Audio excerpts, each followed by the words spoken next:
Hello Insta family, good morning. તો good morning નહીં થતું, પણ શું કરીએ, અમે ગોયનિંગ જઈને આવ્યા છીએ. હવે જઈએ દશામાં જોડે આરતી કરવાની છે. ગોયનિંગ જઈને આવ્યા. આમાં બાનું ઘર છે, જોઈ લો. ગમે તો લાઈક કરજો, કોમેન્ટ કરજો, થોડો સપોર્ટ કરજો. અમારા દશામાં બતાવું. અંધારું છે, જોઈ લો. અમારા દશામાં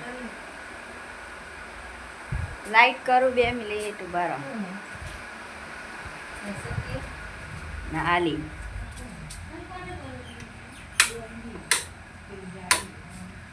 લાઈટ કરી દીધી છે. તમને બતાવું અમારા દશામાં આરતી કરવાની છે, પણ હળ હજી તો વાર છે. જોઈ લો, આ દશામાં છે અમારા. જય દશામાં કોમેન્ટ લખજો. જય માતાજી. કાલે 9 વાગે બ્લોગ બીજો નવો.